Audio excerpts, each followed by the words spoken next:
Bismillahirrahmanirrahim. Assalamualaikum warahmatullahi wabarakatuh. Waalaikumsalam warahmatullahi Oke, wabarakatuh. jumpa lagi ya, welcome back di bedah buku Ece Jatim. Nah, hari ini sama Mbak Umay. Tau nggak Mbak Umay ini siapa? Sudah kenal belum? Oke, kenalan dulu Mbak. Coba Mbak. Aku main. Kita dong. Yes.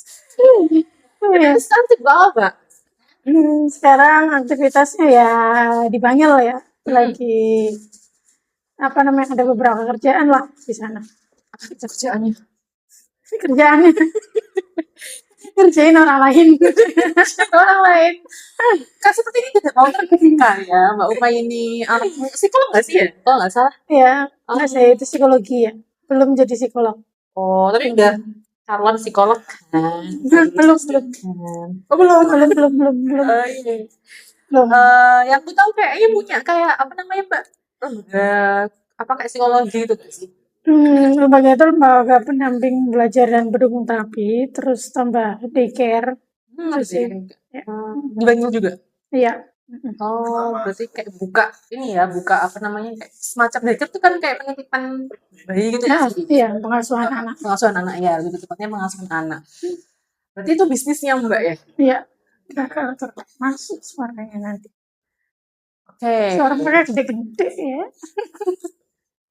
Wow, bisnis ya berarti relate dong dengan apa namanya buku yang saat ini mau dibedah nggak sih Mbak? Yes. Profit First. Aku lagi baca. Coba tunjukin mana bukunya guys. Oke. Guys, Profit First. Profit First. Ya, oke. Kang siapa tuh? Mika Lois. Oh, Mika Lois. Oke, Profit First pertama yang bikin bisnis gitu ya. Oke, keuntungan, laba gitu ya. Nah, udah profit first lagi ya. Udah pasti yang pertama itu kalau bisnis ya laba yang dicari. Cuan. Cuan gitu kan. Cuan. Nah, udah jelas pasti bisnis yang dibahas, tapi kenapa kok harus ditekanin profit first sih, Mbak? Sebenarnya orang kan memang yang berdasarkan aku baca buku ya Profit First. Orang bank bisnis itu memang maunya dapat untung, gitu kan. Nah, tapi masalahnya biasanya itu orang menganggap untung itu di akhir. Untung di akhir. Jadi, oh ya ini pengeluaran untuk operasional dulu, ini pengeluaran untuk surplus dan sebagainya gitulah ya. Nanti baru di akhir, nah berarti sisanya adalah keuntungan. Nah, sedangkan di buku ini bukan gitu konsepnya. Konsepnya adalah dengan dana yang ada, kita mau sisihkan dulu kira-kira mau berapa persen buat keuntungan kita. Gitu. Emangnya kalau misalnya sisihin terakhir terus kita prioritaskan profesional dan sebagainya dulu, emang masalahnya kenapa Mbak? Jadinya kan nggak jelas sebenarnya kita mau untungnya berapa, karena belum tentu kita untung. Iya sih. Jadi akhirnya yang di buku Profit First ini yang kita optimalkan adalah kita mau untung berapa duluan nih, berapa persen di awal, itu kan. Baru nanti lebihnya itu untuk operasional, sehingga kita tuh menekan operasional. Operasional itu juga kita bukan menekan ya, efisiennya itu operasional tuh sebenarnya cukupnya berapa, gitu. Enggak semuanya untuk operasional, yang penting jalan gitu kan, tapi akhirnya nggak ada keuntungan. Tapi gini, balik lagi kan bener kebuntut untung. Tapi kan kalau misalnya kita nggak operasional dulu, apakah bisa mencapai untung? Nah itu yang dipikirin sih. Nah kan kalau misalnya dihitung untung duluan, anggaplah kita punya bisnis modalnya 50.000, itu kan. Kemudian dari 50.000 ini kalau balik modal, berarti kan balik modal doang 50.000 nih. Ya, betul. Kalau mau lebih dari itu, berarti kan harus kita hitung dari modal 50.000 kita mau untung berapa. Gitu. Setelah itu nanti udah tahu mau untungnya berapa, kemudian berarti operasionalnya berapa. akhirnya kan kita bisa menghitung kira-kira dari yang kita budgetin operasionalnya itu apakah harus kita lakukan semuanya sendiri atau baru kita bisa rekrut orang. Apakah kita bisa beli bahan itu di toko X atau kita harus cari toko yang lebih murah lagi. Gitu. Berarti aku bisa memikirkan begini Mbak, kalau misalnya kita mikirin profit dulu, berarti kan operasionalnya mau nggak mau harus ditekan tuh. Ya, Ditekan, ya, dikelola lah supaya nggak dikelola. gede-gede banget gitu. Ya, over budget ya. Over budget. Nah kita walaupun punya uang yang gede gitu ya, tapi tetap harus profit dulu nih gitu. Makanya yang nggak penting-penting dulu ini ya kita nggak keluarin dulu gitu lah. Iya, gitu nggak sih kok? Iya. Kayak gitu. Jadi kan kita akan memilih mana yang harus prioritas kita penuhi duluan, mana yang itu masih bisa ditunda. Gitu. Kadang kalau kita mikirin operasional duluan, ada sesuatu yang barang atau item lah ya, yang sebenarnya itu nggak perlu kita beli. Bisa jadi itu cuma sebagai gaya ya. Gitu, buat gaya misalnya gitulah. Nah, tapi kalau udah ngomongin laba duluan di depan, udah jelas nih dari penjualan ini kita untung. Gitu. Operasionalnya baru nanti dilihat kira-kira mana yang prioritas, mana yang itu memang dibutuhin jadi primer dari layanan atau produk yang kita jual, mana yang itu hanya menjadi bumbu-bumbu tambahan aja. Oke. Gitu. Bumbunya ini tahun berapa sih Mbak? Tahun kayaknya udah berapa kali cetakan deh. Oh, udah lama ya berarti. Udah. Tapi masih 2016 ke atas kah? Aku lupa deh tahunnya ya. Gitu. Jadi kan kalau misalnya nggak lama-lama banget kan masih relate lah ya untuk saat ini diterapkan, apalagi buat UMKM nih, apalagi kayak contohnya aku juga sih ngalamin kan UMKM itu kan kayak rintis banget dari awal tuh Mbak dan mudah kan. Nah aku pikir apakah konsep di buku Profit First ini tuh cocok buat UMKM gitu Mbak?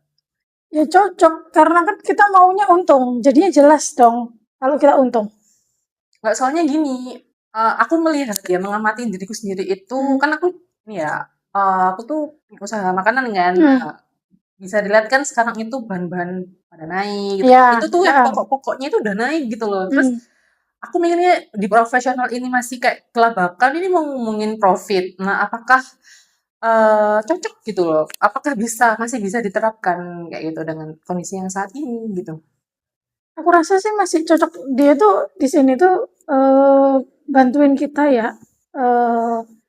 Kayak ini kalau mau punya usaha, template-nya itu kalau bisa kalian anggaplah misalnya mau keuntungannya 20%, kemudian pajaknya berapa, kemudian nanti operasionalnya berapa gitu kan ya. Udah ada arahan berapa persentasenya, kemudian itu angka tersebut menjadi target kita. Yang mana target kita? Yang template dari beliau. Anggaplah template dari beliau adalah target kita. Tapi sekarang bisa jadi nggak sampai sebesar itu. Gitu. Tapi kita udah tahu bahwa kita untung. Gitu. Jadi kalau misalnya targetnya adalah 20%. Kemudian saat ini kita karena masih lagi baru ya, misalnya usaha baru gitu kan, pasti kan operasionalnya pasti gede kan, gitu, beli barang ini, beli bahan ini, dan sebagainya gitulah, modal awalnya besar. Nah, nggak apa-apa, tapi udah tahu bahwa di penjualan di awal kita tuh juga udah dapat laba, dapat untung, meskipun nggak sebesar yang target kita, gitu. Jadi kita tuh udah bener mensisihkan dari penjualan kita tahu ada untung. Nanti secara berkala, kalau di buku ini panduannya sekitar 3 bulan, itu dinaikin. Jadi misalnya di 3 bulan pertama, labanya cuma 1%, kemudian lebihnya operasional. Laba 1%, terus anggaplah kita pajak 11%. Itu ya, atau bisa dicek lagi ya ke bisnisnya masing-masing, pajak itu berapa, itu sisanya di operasional. Di 3 bulan berikutnya kita evaluasi lagi. Misalnya labanya dinaikin 1%, berarti operasionalnya dikurangin 1%.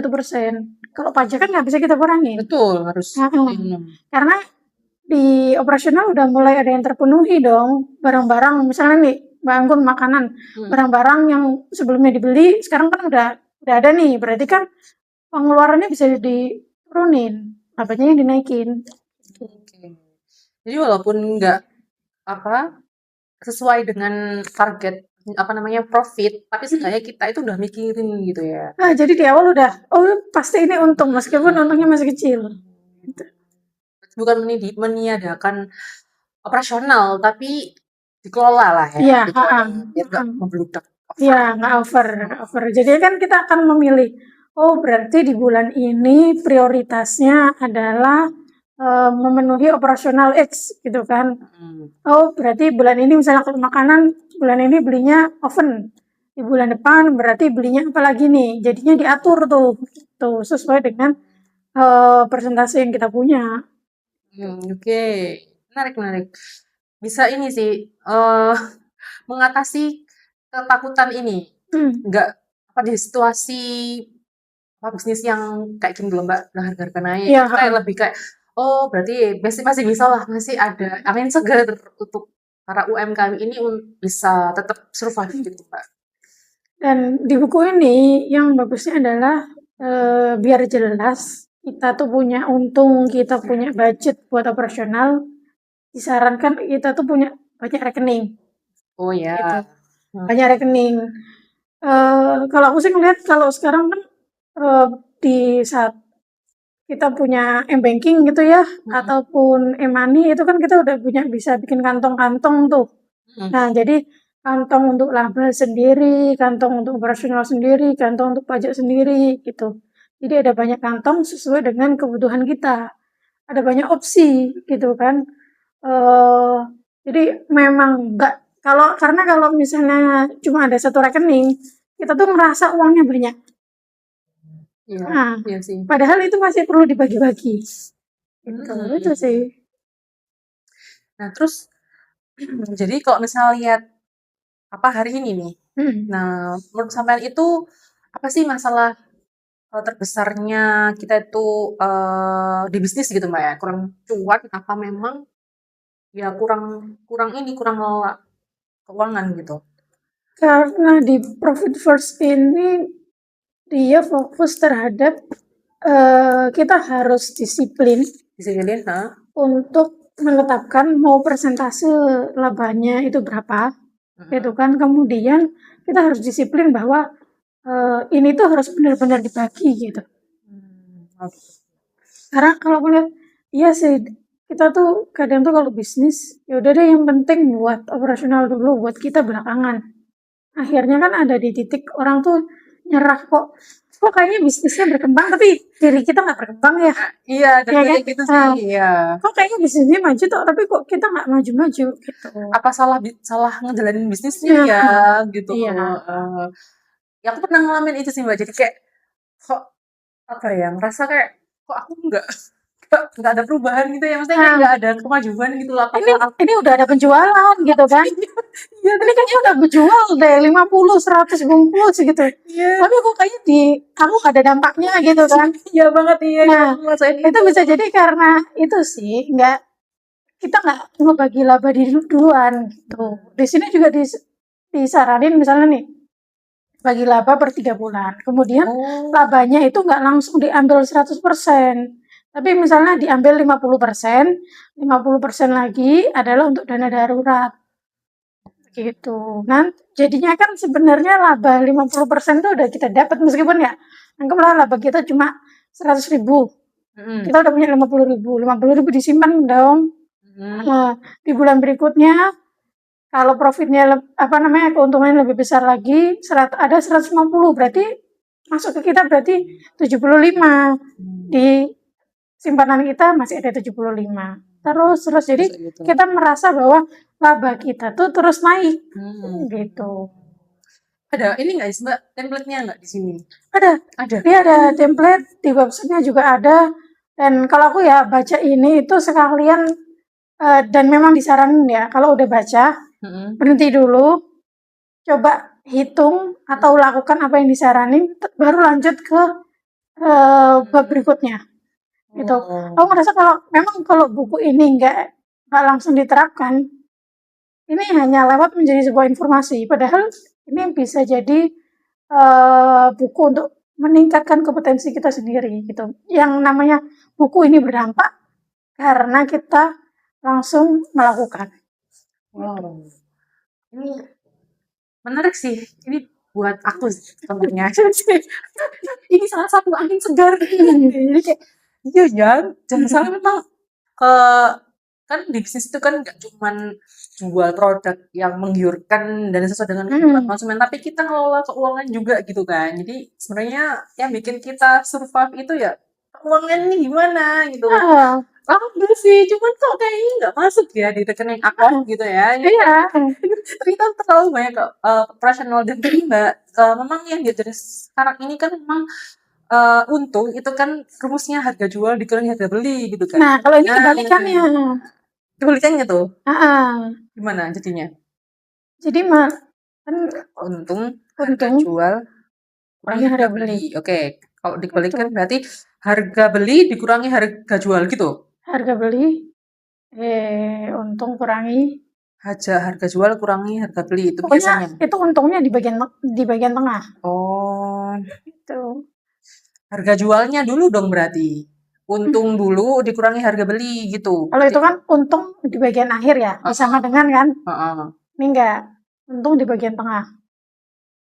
Itu jadi misalnya harga beli dikurangi harga beli sama dengan untung dikurangi harga jual. Iya. Gitu. Wow. Keren nih. Ini ngomong sama tentang buku ini bakal jadi salah satu solusi. Ya, kalau mau bilang jadi buku pegangan lah ya. Itu langsung kita terapin dikit-dikit. Meskipun kayak ya, dan ini enaknya adalah cocok buat orang yang bukan lulusan ekonomi, tetap bisa nyambung. Aku bukan lulusan ekonomi dong, gitu kan? Nggak ada latar ekonomi tapi ya darat biar ada nih. Bukan manajemen juga nih, itu bisa. Oh iya. Paham. Oke. Ini buku ini udah direvisi sama penulisnya berapa kali gitu kan? Karena buku-buku yang beliau sebelumnya bikin itu dianggap sangat ekonomi banget gitu. Orang yang bukan lulusan ekonomi itu nggak paham gitu. Gitu ya. Nah, saya begini. Terus beliau juga sampai ada websitenya untuk kita download template-nya bisa, atau kita mau bikin template sendiri juga bisa gitu kan. Ada forum-forum yang beliau adakan gitu. Itu kita sebenarnya bisa join sih. Gitu. Jadi nih kalau misalnya beli buku ini udah free access unlimited ya? Iya, tinggal cek aja di websitenya. Di websitenya bisa kita langsung cek gitu kan. Mau kita download juga bisa. Tapi karena kita nggak baca bukunya, ya kita nggak bisa pakai template-nya beliau. Gitu.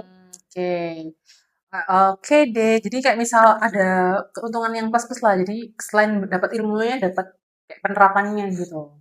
Berarti realistis ya buat pemula gitu. Buat pemula yang bukan orang ekonomi sekalipun berarti bisa Mbak? Iya, ini mau buat pemula atau yang sudah jalani bisnis yang kayaknya perlu perubahan deh. Atau nggak merasa aku ada yang salah ya. Mendingan cepet-cepet baca buku ini. Nah, tapi gini Mbak, ada pikiran sih kayak misal udah dikelola lah ya pengeluaran operasional sebagainya.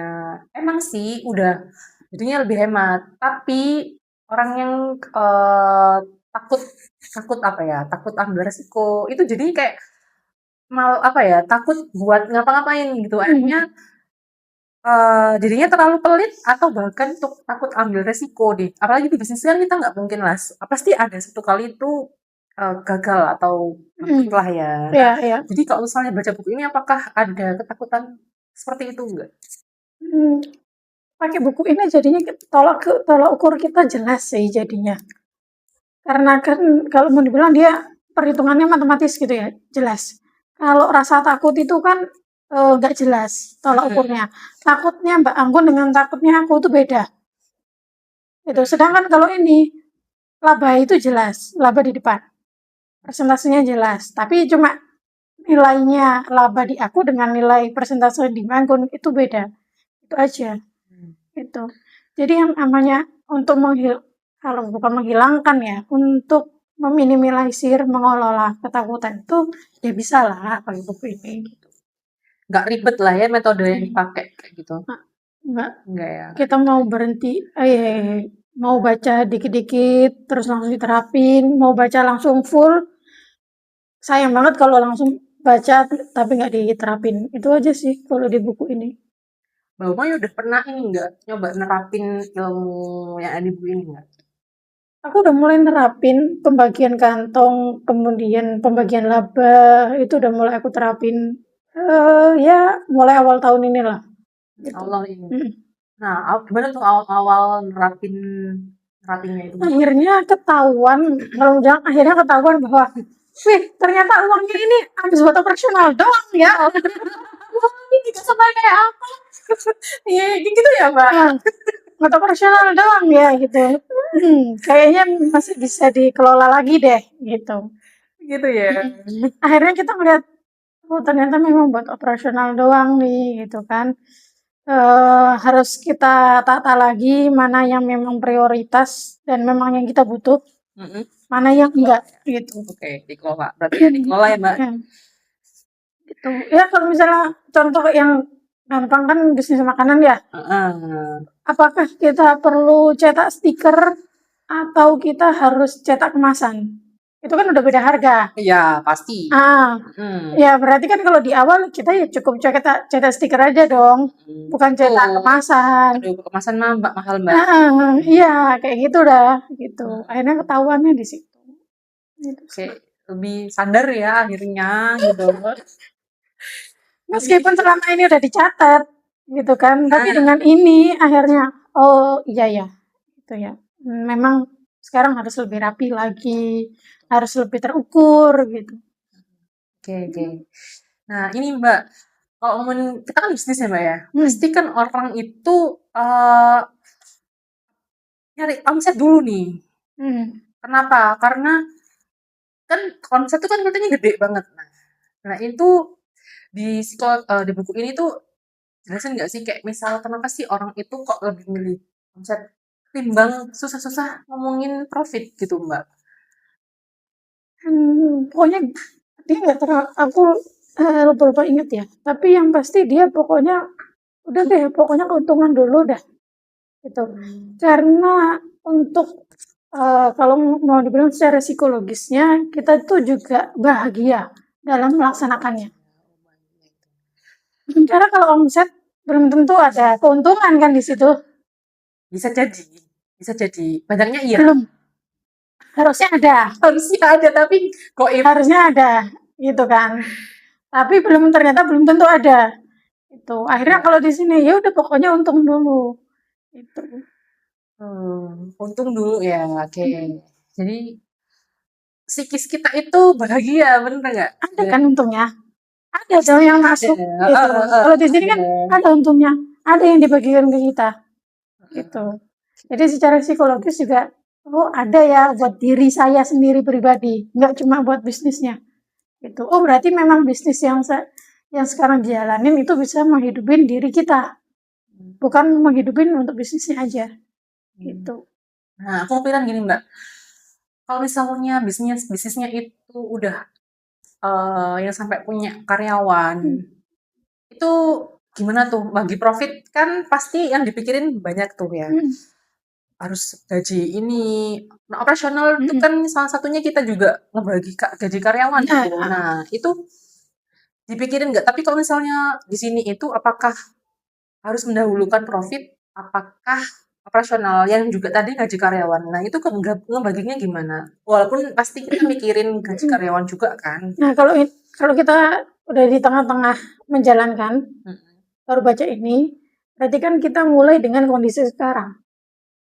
Itu bisa jadi kondisi sekarang memang nggak ada untung 0%. Berarti di bulan berikutnya harus ada 1%. Di operasionalnya dikurangin. Itu kalau pajak nggak mungkin kita otak-atik gitu kan. Iya betul. Nah kalau beliau sampai sempat mecat karyawannya Itu. Karena ternyata setelah dievaluasi, bukan kinerja mereka nggak oke gitu, tapi memang ternyata tidak dibutuhkan, gitu. Mau nggak mau kan nggak Iya. karena nggak dibutuhkan ya udah nggak usah nggak usah dipaksakan untuk, Yes. karyawan tersebut bertahan, gitu. Nah ternyata setelah karyawannya dipecat, karyawannya dapat pekerjaan yang penghasilannya lebih besar daripada di tempat beliau, gitu. Hmm. Kalau mau bilang, ya rezeki itu ada dari mana aja ya, jangan-jangan selama ini kita menahan rezeki orang. Ya, ini sih bisa bisa ya itu kesannya buruk tapi sebenarnya ya itu baik gitu loh. Tinggal persepsi aja sih sebenarnya. Ya bener sih, ada benernya. Berarti memang ya udah kalau misalnya memang di tempat kita Nggak itu butuh, nggak usah nggak usah dipaksakan, rugi di rugi di kita sendiri. rugi di dia juga gitu Gitu ya. ya. Dapetnya cuma dikit doang gitu, ngapain buang-buang tenaga gitu kan. Ya bisa jadi kan kayak gitu ya Mbak. Ya, Nah berarti kalau lihat dari apa yang diceritain sampean, ini buku Profit First lebih pas buat personal finance ataukah untuk mahasiswa atau ya bisa dibilang kayak UMKM gini Mbak? siapa aja, kalau menurut aku siapa aja bisa pakai buku ini. Itu. Mau punya bisnis atau dia orang bagian finance gitu, itu siapa? Dia juga owner. Owner. Itu Ya. kalau aku bilang ya kayaknya cocok untuk baca buku ini gitu. Meskipun misalnya nih owner dia nggak tahu pencatatan secara finance, tapi yang penting dia tahu adalah dia tahu bahwa dia untung dari bisnisnya dan untungnya itu jelas di depan berapa. Gitu. Berarti memang ini ya jelas banget ya. Jadi kayak misal apa kalau bisa aku bayangin bab satu tuh nanti jelasin kayak finance-nya apa, terus dari bab ke bab ngomongin ada prakteknya tiap bab begitu kah Kalau di bab konsepnya? 1 malah dia menceritakan bahwa selama ini orang tuh salah menjalankan bisnis. Untung di belakang, bukan di depan. Oh, iya, iya. Untung itu sisa. Ya, ya memang konsepnya memang gitu sih kok selama ini. Salah ya itu ya. Nomor dia beliau salah. Oh gitu. Oke. Untung itu bukan sisa, untung itu di depan. Gitu. Di bab 1 malah kita akhirnya, oh iya ya, selama ini salah ya, gitu. Evaluasi sendiri ya. Betul, evaluasi jadinya. Nanti di bab berikutnya baru beliau jelasin profit first itu kayak gimana. Udah coba di bisnisnya beliau, bahkan di bisnis teman-temannya, partner-partnernya itu udah dicoba gitu. Bahkan beliau tuh pernah ngadain forum untuk mempertanyakan teori profit first. Gitu. Ada forum, setiap orang boleh membantah dari buku ini. Itu akhirnya bisa dijelaskan. Itu bahkan ada yang menjelaskan bukan beliau sendiri, kalau mau dibilang pembacanya lah yang menjelaskan kenapa kok ini works bagi banyak UMKM atau bisnis. Berarti punya usaha sendiri kah atau Ada, beliau punya usaha sendiri, bahkan beliau pernah bangkrut di usaha-usahanya. Akhirnya ya udah nemukan teori profit first ini. berarti dia ini profesor atau akademisi begitu? Praktisi mungkin ya. Praktisi. Oke. Keren banget sih. Jadi ngebantu orang itu biar nggak terjebak di operasional mulu ini mulu jadi kayak oh aku nggak maju-maju ya usahanya gitu. Oke, keren sih ini panduan buat kita yang punya usaha ya Mbak ya. Yes. Tapi ini sih Mbak nggak mudah lah ya. Akun untuk ini stigma bahwa profit dulu lah ya. Ya mau ngomong gampang gitu ya profit tuh dipikirin dulu. Tapi kan aku nggak ngalamin apa yang saya rasakan. Aku ini sudah punya karyawan misalnya dan sekarang ini lagi hype-nya saya rasakan gitu ya Mbak. Apa namanya kayak itu tadi barang-barang naik, semua naik, bahkan bahan produksi pun itu Akhirnya naik. gitu. Kok misalnya kita nggak otak-otak mikirin operasional itu ya nggak jalan nah ini. Nah itu eh, masa kita harus menurunkan kualitas produk kita gitu daripada harus ngomongin profit dulu. Nah Sebenarnya alasan psikologis apa sih Mbak yang bikin orang itu lebih susah mencari profit daripada mikirin operasional gitu? Kayaknya karena pengetahuan lama ya. Kalau pengetahuan lama itu ya keuntungan di akhir, sisanya gitu. Ini kan jadi pengetahuan baru gitu. Jadi kalau mau bilang, udah baca dulu aja buku ini, nanti berhenti di bab di mana yang kita sanggup untuk melakukan. Oke. Kalau menurut aku ya, berdasarkan pengalaman baca buku ini, berhenti di bab yang kita bisa lakukan saat itu, kemudian baru lanjutkan membaca bab lain-lainnya.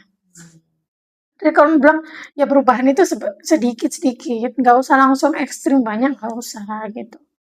Saat ini kita mampunya hanya bikin rekening sesuai dengan ya rekening laba, rekening pajak, operasional dan sebagainya gitu kan. Udah bikin itu dulu aja, jalanin itu dulu aja. Gitu. Berarti baca buku ini bakal lama banget dong? Iya. Bukan. Lama atau tidaknya tergantung dengan kesanggupan kita untuk menerima perubahan. Kita mau berubah nggak? Kita mau action pada saat itu nggak? Atau kita mau udah deh nanti dulu. Ya udah baca buku ini juga akan lama. Tapi kalau karena aku mau berubah, aku mau segera menyehatkan bisnisnya, udah segera lakukan. Gitu. Ya, oke. Tapi nggak usah dipaksain juga ya Mbak ya, tergantung kondisi yang sedang dialami. Masing-masing aja lah. Masing-masing aja gitu. Masing-masing. Kalau Mbak sendiri sudah tahap bab berapa nih kok dari baca buku ini ngelakuin? Kan ini udah diberesin, tapi ada bab yang sebenarnya bisa kita lewatin karena bab itu juga jelasin pembagian rekeningnya lebih detail lagi sesuai dengan bisnis kita. Itu. Kalau actionnya sih sebenarnya aku udah sampai itu bagi kantong, bagi profit, itu dulu yang penting. Gitu. Bagi kantong itu kayak misal ini buat laba, ini buat gitu. Ya operasional, ini buat apa lagi, buat tabungan dan sebagainya itu. Efisiensi sih aku mikirnya, jadi kayak lebih ya udahlah yang ini dulu aja, gitu. Kayak misal usaha ya udah ini dulu yang bisa gitu. Nah kan selama ini tuh kita tuh cuma mengira-ngira, bisa jadi ya, itu tuh kita cuma mengira-ngira. Udah deh, ini uangnya buat operasional dulu aja, gitu kan. Ini duluan deh, gitu kan. Nah, tapi kan kita kadang lupa untuk benar-benar memperhitungkannya. Sehingga nggak terasa kalau bilang untung di bisnisnya tuh nggak terasa gitu. Kalau di sini ya udah di awal udah pokoknya kalian memikirin untung meskipun itu cuma 1%. Apa ya? Jadi iya, 1 bulan ini 1%, bulan lagi 2%. Iya nggak bisa. Ya nggak apa-apa. Gitu. Kalau tadi, tapi kan biaya bahan baku itu naik semua, gitu kan. Ya udah disesuaikan aja dengan kondisi kita saat ini. Kita mau menerapkannya, gitu kan. Kita mau mempertahankannya itu mau dinilai berapa. Misal bulan ini 1%, terus 2%, terus besok lagi 1% lagi nggak apa-apa? Kayak gitu. Psikologis kita ya maunya kan naik ya. Loh kan sesuai kondisi Mbak. Tapi memang orang mau memilih. Ya udah nih bulan ini 1%, 3 bulan lagi 2%, 3 bulan lagi turun jadi 1%. Ya nggak apa-apa sih, nggak ada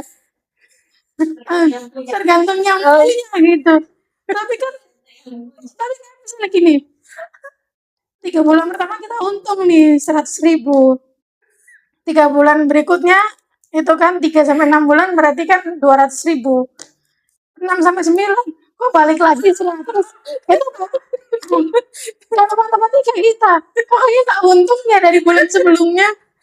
Kan ini kalau misalnya tergantung apa usaha kita, produknya laku enggak gitu kan. Iya.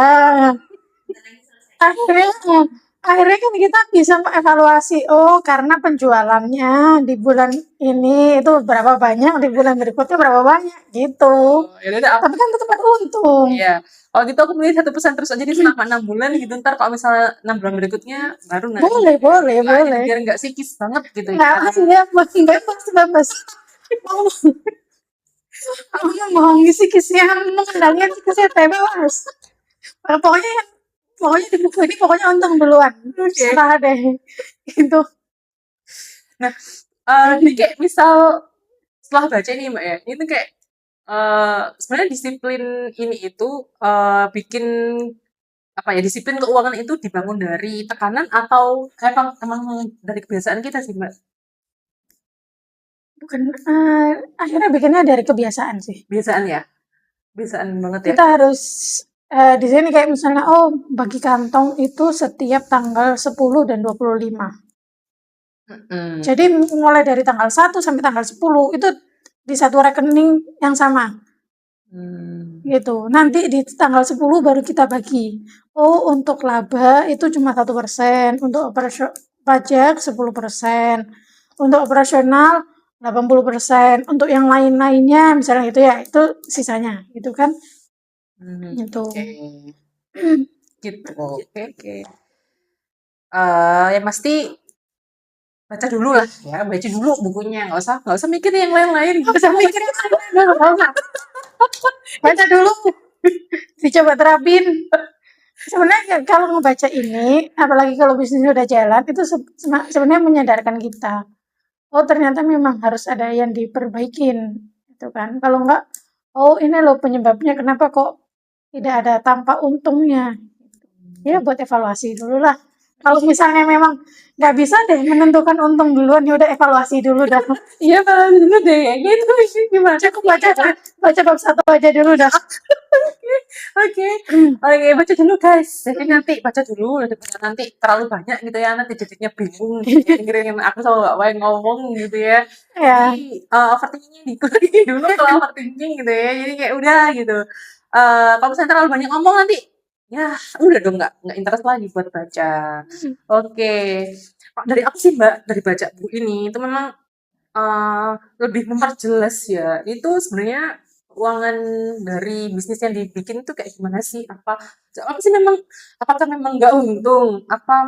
Kayaknya nggak untung ya, tapi ternyata ya pasti untung. Untuk melihat lebih jelasnya, oke kita tentuin dulu untungnya berapa, baru mikir lainnya, biar nggak over over apa namanya belanja gitu, operasional gitu ya. Oke, terakhir nih Mbak, boleh dong kayak apa sih closing statement-nya gitu untuk dari closing statement. dari apa habis baca buku ini? Ya, wow. Biar kita tuh ndang boknang, ndang moco, ndang baca, nggak nanti gitu. Itu saya. Yang ngerasa bisnisnya stuck atau ngerasa mau memulai bisnis, baca buku ini dulu. Tuh, Itu aja. itu aja ya. Iya, betul. Bisa banget dan kena ya kalau stuck dan ya udahlah nggak usah mikir main dulu, ini dulu deh, baca dulu ini, baru nanti dilakuin pelan-pelan dan sesuai dengan kondisi aja ya Mbak ya. Ya. Oke guys, eh sekian dulu ya dari bedah buku Profit First ini sama Mbak Umay, dan nantikan bedah buku selanjutnya di EC Jatim Spesial, dan jangan lupa untuk subscribe dan like ya guys biar tahu nih perkembangan EC Jatim itu kayak gimana. Oke, sekian dulu. Assalamualaikum warahmatullahi wabarakatuh. Bye bye.